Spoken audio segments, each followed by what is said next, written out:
Eh oui, je ne suis pas mort. Salut à tous, c'est Zaku, et aujourd'hui on se retrouve enfin pour une nouvelle review de koh le feu sacré. L'épisode 11, ça faisait depuis l'épisode 7 que je n'avais pas fait de review. Je m'excuse pour ce retard évidemment, j'étais assez occupé, mais tout ça je vais vous en reparler à la fin de la vidéo. En tout cas, là je suis de retour pour un excellent épisode en plus de ça. Donc, allez, c'est parti pour la review. Mais avant ça, évidemment, j'ai oublié de vous donner mon avis sur les anciens épisodes que j'ai oublié de faire en review. Alors je vais pas rentrer dans les détails parce que sinon la vidéo serait beaucoup trop longue. Donc je vais simplement vous donner mon avis sur les gros éléments qui sont arrivés pendant cette réunification. Alors en résumé, la réunion des ambassadeurs, j'ai pas trop kiffé. J'ai pas du tout aimé le comportement de Quentin et le comportement de Grace m'a fait rire, mais son abandon volontaire m'a grave déçu et je trouve qu'elle fait une très mauvaise fin d'aventure et que c'est vraiment dommage par rapport à son profil puisque j'aimais beaucoup Grace. L'Alliance Puissance 4 s'est formée au début de la réunification et j'ai adoré. Je trouve que c'est une alliance qui voit loin dans le futur et qui joue vraiment très bien, très finement, notamment dominée par Frédéric et Nicolas qui gèrent l'alliance d'une main de maître et ont pu mener les votes jusqu'ici sans aucun souci. J'adore cette alliance, mais par contre, tout ce que j'espérais durant cette réunification, c'était qu'elle tombe. Parce que je trouvais l'alliance un peu trop confiante, qu'il y a des candidats dans cette alliance que j'apprécie beaucoup moins, comme Quentin ou Gilles. Et voilà, tout ce que j'espérais, c'était vraiment que l'alliance s'effondre un peu pour donner un peu de suspense. Parce que jusque-là, on avait affaire à un semi-packaging des ex rouges par les ex jaunes, et surtout un packaging des filles par l'Alliance Puissance 4. J'espérais vraiment un retournement de situation, mais j'aimais beaucoup cette alliance. Ma plus grande peur quand est arrivée la réunification, et j'en avais parlé à la fin de ma review de l'épisode 7, c'était qu'il n'y ait plus de candidats qui soient suffisamment marquants pour que je sois engagé dans la saison. C'est-à-dire qu'avant, j'avais évidemment Rudy, ou Martin, ou Grace, qui étaient des candidats que j'adorais, qui me tenaient en haleine, etc. Mais après leur départ, j'avais peur de ne plus me retrouver dans aucun candidat et que la saison parte simplement en des éliminations sans suspense avec aucun candidat que j'ai envie de soutenir, mis à part peut-être Tania. Mais heureusement, les épisodes m'ont fait mentir et pour moi, il y a 3 candidats qui se sont vraiment démarqués et qui maintenant j'ai envie de soutenir à fond et que j'apprécie beaucoup et je trouve que c'est vraiment d'excellents candidats. Pour moi, ces 3 candidats sont Clémence, Nicolas et Frédéric. Nicolas et Frédéric d'abord, parce que j'aime beaucoup leur jeu. On a d'un côté un Nicolas qui reste toujours aussi sympathique, mais qui maintenant joue stratégique. C'est lui qui gère un peu les relations de l'Alliance Puissance 4 avec les autres candidats, et qui met en place les votes pour éliminer les personnes que l'Alliance a envie. Et Nicolas, il a aussi de très bonnes performances sur les épreuves, toujours très bien positionné, soit dans le top 3, soit deuxième. Il n'avait pas encore eu de victoire avant l'épisode dont je vais parler après, mais je trouve que c'est un candidat qui est extrêmement complet et qui s'est vraiment révélé parce qu'au début de l'aventure, je l'appréciais pas trop, je le trouvais trop parfait, un peu anti-stratège, et je le trouvais vraiment un peu fade. Mais là, depuis cette réunification, il s'est distingué, et pour moi, c'est l'aventurier le plus complet de ce milieu d'aventure, et du coup, j'ai grave envie de le soutenir.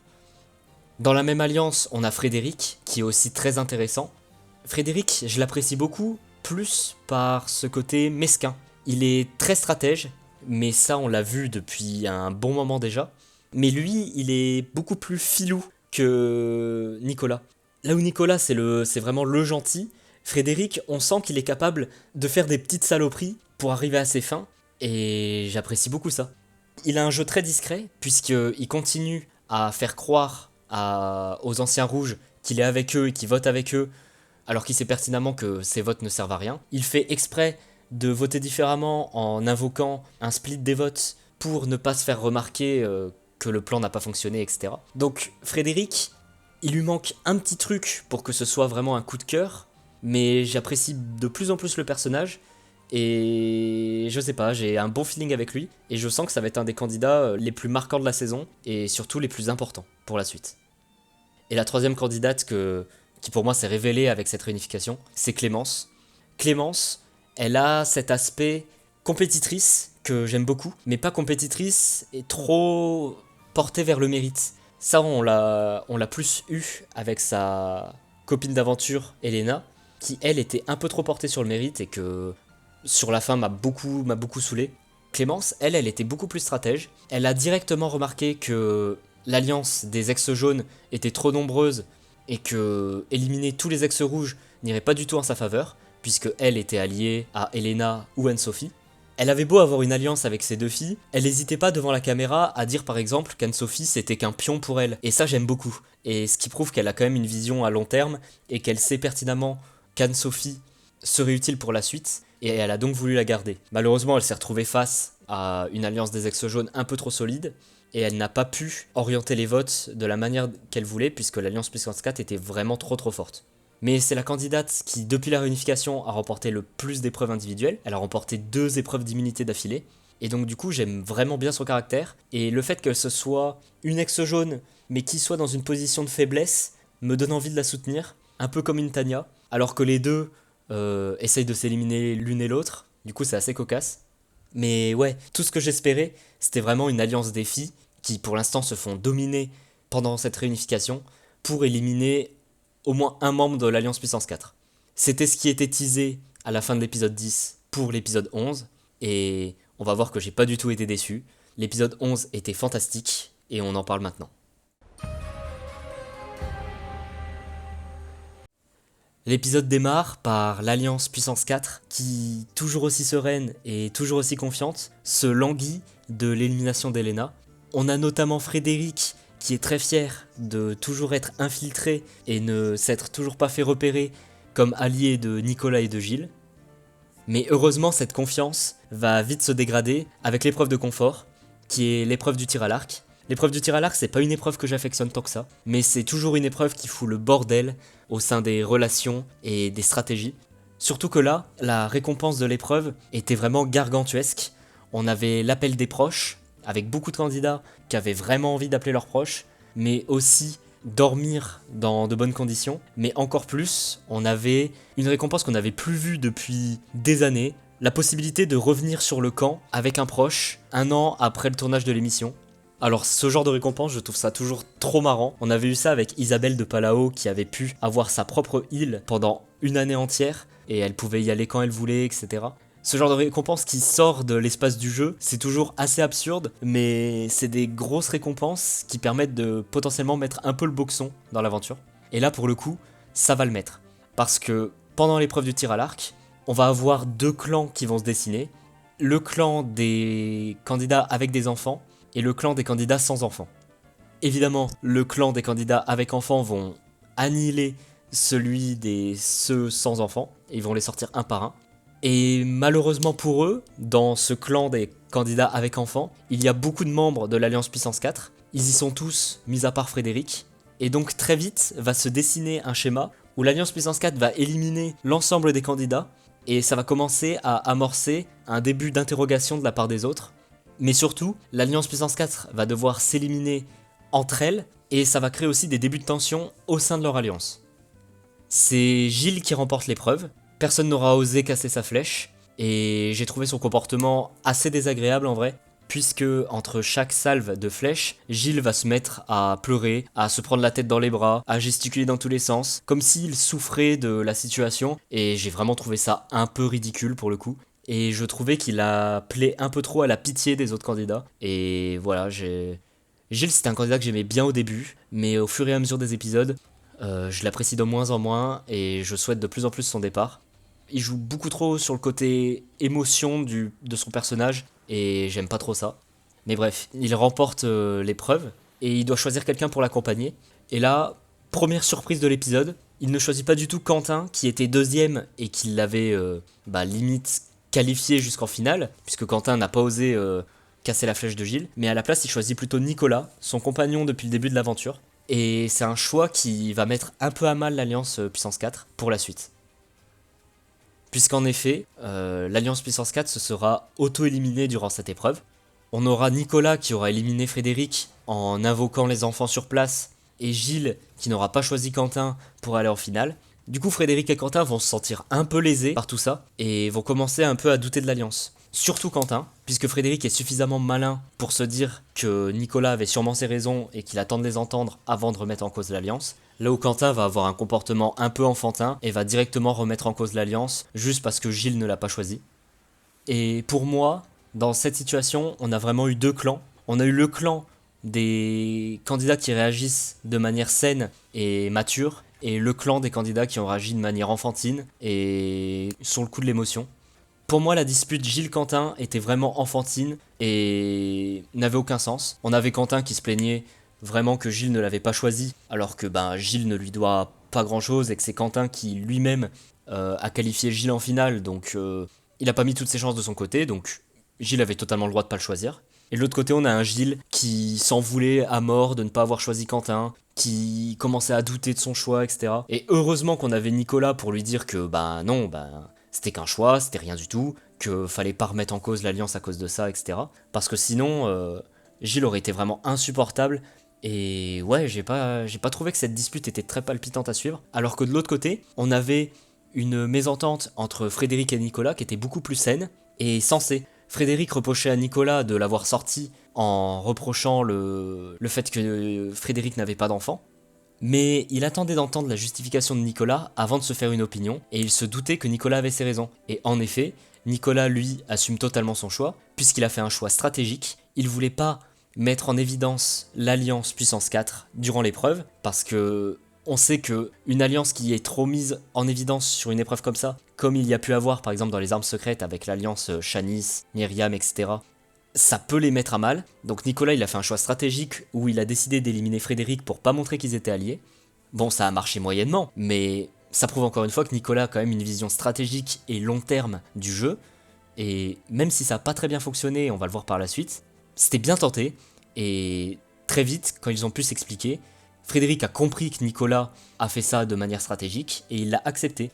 Et franchement, j'ai trouvé leur réaction beaucoup plus saine. Et ça montre vraiment que il y a vraiment deux groupes dans l'alliance. Un groupe de candidats qui est vraiment excellent, très complet et qui pense au jeu et qui pense stratégiquement. Et de l'autre côté, on a deux candidats, Gilles et Quentin, qui sont beaucoup plus chiants, beaucoup plus insupportables, portés sur l'émotionnel. Et personnellement, ça me plaît beaucoup moins. Pendant ce temps-là, du côté des outsiders, les filles commencent à se rendre compte de l'existence de l'Alliance Puissance 4. Elles s'en rendent compte grâce à de petites remarques de Denis, qui a dit notamment pendant l'épreuve que toutes les filles ont été éliminées en première, là où il ne restait que des garçons à la fin. Et les filles mettent au courant Clémence que Frédéric et Quentin étaient au courant pour l'élimination d'Elena. Et à partir de ce moment-là, il va se créer une contre-alliance pour un peu mettre à mal l'Alliance Puissance 4, qui était beaucoup trop sereine jusqu'ici. C'est d'abord une alliance féminine, puis une alliance des cheveux longs, puisque Esteban va très vite se greffer à l'alliance. Esteban, depuis le début d'aventure, il ne fait rien du tout, mais on le convoite un peu parce que c'est toujours une voix supplémentaire. Donc il a vraiment le bon rôle, parce qu'il est décisionnaire dans les votes, alors qu'il n'a aucun allié, aucun soutien fort dans l'aventure. Et franchement, son parcours me fait beaucoup rire depuis le début. Voilà, je tenais à le signaler. Esteban, c'est pas forcément un bon candidat, mais son parcours est assez particulier et assez marrant. On parlera un peu plus en profondeur de cette alliance des cheveux longs quand arrivera le conseil, mais avant ça, je vais parler de l'excellente épreuve d'immunité qu'on a eue. J'ai rarement été emballé dans les épreuves depuis ce début de saison, mais là, l'épreuve d'immunité, je l'ai vraiment beaucoup aimée. Alors déjà, c'est l'équilibre sur l'eau, c'est une des épreuves mythiques de Koh-Lanta, et c'est vraiment, je trouve, une des meilleures épreuves de Koh-Lanta. Mais ce qui a fait que l'épreuve d'aujourd'hui était vraiment très cool à regarder, ce n'était pas le fait que l'épreuve soit culte, c'était vraiment le niveau général des candidats qui était très équilibré, ce qui a amené à vraiment un gros suspense, et surtout, on ne savait pas qui pouvait gagner l'épreuve. Il y avait tellement de candidats qui performaient et qui faisaient des bonnes prestations qu'on ne pouvait pas savoir à l'avance qui était favori. Alors on essaye de nous vendre un Quentin qui serait favori parce que dans son travail, il a l'habitude d'être en équilibre, etc. Mais très vite sur l'épreuve, on remarque que Quentin a vraiment le même niveau que les autres et que les candidats qui sont peut-être même meilleurs que lui, c'est par exemple Clémence et Frédéric, qui je crois ont toujours été dans les 3-4 premiers arrivés entre chaque obstacle. On a aussi un Nicolas qui lui était un peu tout ou rien, c'est-à-dire que soit il passait l'obstacle du premier coup et était vraiment très impressionnant, soit il galérait et il finissait avant-dernier ou dernier. Donc on savait vraiment pas qui allait gagner. Et bon, très vite, 4 candidats se sont révélés plus intéressants, puisque Esteban, Tania et Laura vont vraiment sous-performer. Laura, je suis assez déçu d'elle depuis le début. Je pensais vraiment que ça allait être une candidate qui allait être incroyable sur les épreuves individuelles, puisque durant la phase en équipe, elle était vraiment très performante, toujours présente. Sur le peu d'épreuves individuelles qu'on avait eues, elle avait fait aussi de très belles performances. Mais là, depuis le début de la réunification, Laura, elle me déçoit un peu. Et c'est Clémence qui la remplace, je trouve. Clémence qui fait d'excellentes performances sur toutes les épreuves. Bon, sauf sur le tir à l'arc où elle a été éliminée en première, mais c'est pas de sa faute. On n'a pas pu voir son réel niveau. Mais du coup, 4 candidats vont se révéler être meilleurs que les autres. C'est Clémence, Frédéric, Quentin et Nicolas. Quentin et Nicolas vont se retrouver en finale tous les deux. Eux qui avaient plutôt des performances soit très bonnes, soit très mauvaises, là où Frédéric et Clémence étaient beaucoup plus stables dans leur niveau. On a Nicolas qui va prendre la tête durant quasiment toute l'épreuve, mais qui va vraiment peiner sur le dernier obstacle, et on a Quentin qui va vite le rattraper, et on va se retrouver sur le dernier obstacle avec les deux candidats qui essayent en même temps, avec plusieurs essais de le passer, et c'est finalement Nicolas qui va l'emporter. Nicolas qui mérite totalement sa victoire. Il performe beaucoup sur les épreuves depuis le début, et il lui fallait sa victoire dans l'aventure. Alors oui, je sais, il avait remporté le parcours du combattant, mais là je pense qu'on se souviendra beaucoup plus de sa victoire sur l'équilibre sur l'eau. Surtout que l'image était très belle, Nicolas soulevant le totem, lui faisant un bisou, etc. On sentait vraiment qu'il l'attendait cette victoire, et franchement chapeau Nicolas, tu mérites totalement cette victoire, et quel candidat quand même, très complet dans tous les domaines. Franchement Nicolas il m'impressionne, et si c'est le gagnant de l'aventure, je pense qu'on tient là un des potentiel meilleur gagnant, certainement dans le top 5 des meilleurs gagnants de l'histoire du jeu. On n'est même pas encore à la fin de l'aventure, donc il a encore beaucoup à prouver, et ça se trouve, ça peut devenir un des candidats les plus marquants déjà de la saison, et surtout du jeu, quoi. Après être sorti d'une excellente épreuve, on passe maintenant à de l'excellente stratégie. L'Alliance des Cheveux Longs essaye d'abord de se mettre d'accord sur un nom de garçon éliminé. J'imagine que très vite, Clémence a dû mettre son veto sur le nom de Frédéric. Je pense qu'elle est toujours très proche de Frédéric, et que même en ayant appris que ce dernier l'ait trahi pour éliminer Elena et Anne-Sophie, je pense que Clémence n'avait pas envie de sortir Frédéric maintenant. Donc elle a dû mettre son veto sur le nom, et comme elle avait 2 votes, je pense que les filles n'ont pas cherché à aller plus loin. Restait donc que le choix entre Quentin et Gilles, et très vite, les filles vont s'entendre sur le prénom de Gilles, parce que Gilles a promis à absolument tout le monde qu'il les emmènerait jusqu'en finale. Et les filles vont remarquer ça. Elles vont remarquer que Gilles a fait la même promesse à tout le monde. Et pourquoi Gilles a fait ça ? Je pense qu'il était juste trop sympa et qu'il osait pas dire non. C'est-à-dire que quand les gens allaient le voir parce qu'ils pensaient que Gilles était quelqu'un de franc, etc., et qu'il serait beaucoup plus facile de parler stratégie avec lui parce que il oserait pas mentir, etc., Gilles devait leur dire qu'il avait pas envie de les sortir, ce qui était certainement vrai, et qu'il les verrait bien à l'orientation. Mais je pense qu'il était juste trop gentil pour leur dire que il était déjà en alliance avec les 3 autres garçons et qu'il allait les sortir un par un. Du coup, je pense qu'il osait pas du tout leur dire non quand elle leur proposait une alliance. Et du coup, voilà, il s'est mis dans une merde noire, et je pense que les filles avaient vraiment envie de le punir. Surtout que Gilles faisait un assez mauvais épisode. On l'a trouvé un peu chiant sur le tir à l'arc. Il n'a pas non plus choisi Quentin pour la récompense de l'épreuve de confort, alors que Quentin lui a quasiment offert l'épreuve. Et du coup voilà, Gilles faisait un très mauvais épisode, et les filles vont vite s'entendre sur son nom. On a bien Tania, qui a essayé un peu de le défendre. Tania, on sait qu'elle est très proche de Gilles depuis le début. Gilles l'avait déjà sauvé une fois à l'épisode 7 face à Rudy, donc Tania elle avait un peu envie de le défendre. Et surtout, on voit bien que Tania est peut-être un peu plus visionnaire pour le futur, c'est qu'elle s'est dit que Gilles c'était juste un suiveur, que les vrais stratèges de l'alliance des garçons c'était Frédéric et Nicolas. Alors Nicolas, bon, c'est pas possible de l'éliminer, mais je pense que Tania, Quentin ou Frédéric ça lui aurait beaucoup plus plu, parce que Quentin cherche à l'éliminer depuis le début du jeu, et donc du coup les deux ne s'entendent pas trop, et Frédéric parce que c'est un gros stratège, et Tania l'a bien remarqué, mais Tania n'a pas eu de voix assez forte, je pense, pendant les tractations. C'était beaucoup plus Clémence, Julie et Laura qui organisaient les votes, et donc malheureusement on l'a pas trop écouté, alors que je pense que vraiment elle avait le meilleur raisonnement. Gilles, ok, c'est un candidat très dangereux pour la finale, tu le mets en finale face à n'importe qui, il remporte la victoire, c'est une certitude. Mais Gilles, c'est un suiveur qui n'est pas très stratège, donc l'éliminer plus tard, c'était vraiment possible, là où un Frédéric va peut-être réussir à retourner la situation, etc. Bon voilà, la stratégie des filles est mise en place, elles vont sortir Gilles, maintenant reste à ne pas se faire remarquer, et elles vont réussir à faire ça d'une main de maître. Les garçons vont essayer d'organiser les votes pour éliminer Tania et Split sur Esteban. C'était la volonté de Quentin qui cherche à éliminer Tania depuis le début. Il s'acharne sur elle et c'est vraiment très très chiant. Enfin, Tania, depuis le début, elle n'a rien fait à Quentin. Elle lui a jamais parlé de l'aventure, elle a toujours été gentille, souriante, etc. Et Quentin s'acharne sur elle, il dit qu'il ne peut plus la voir, etc. Bon, je trouve que c'est un peu déplacé, surtout de la part d'un Quentin qui est vraiment insupportable depuis le début, face caméra, à toujours se plaindre des autres, etc. C'est plutôt Quentin qu'on n'a plus envie de voir, mais voilà, les garçons vont essayer d'organiser les votes sur Esteban et sur Tania. Ils vont être beaucoup trop confiants et sereins. Ils vont faire 2 secondes de stratégie et vont penser que cette fois-ci ça va être un conseil facile, qu'il n'y a pas eu beaucoup de stratégie à faire, que tout s'est organisé sans accroc.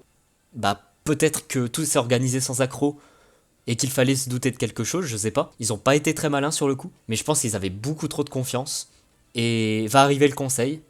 Le conseil va être très tourné sur les qualités d'homme parfait de Nicolas, de candidat, fort sur les épreuves, fort dans tous les domaines, très complet. Et ouais, bon, c'était pas très intéressant. Mais en même temps, il pouvait pas trop parler stratégie, parce que les filles devaient rester discrètes. Et pareil, l'Alliance Puissance 4 n'allait pas parler stratégie au conseil pour pas se faire repérer. Donc c'est normal qu'on parle pas trop stratégie au conseil. Mais je pense que dans les prochains conseils, ça va parler stratégie, parce que va venir les votes. Et le dépouillement va être fait d'une très belle manière, puisque Denis va d'abord dépouiller tous les votes Tania et Esteban.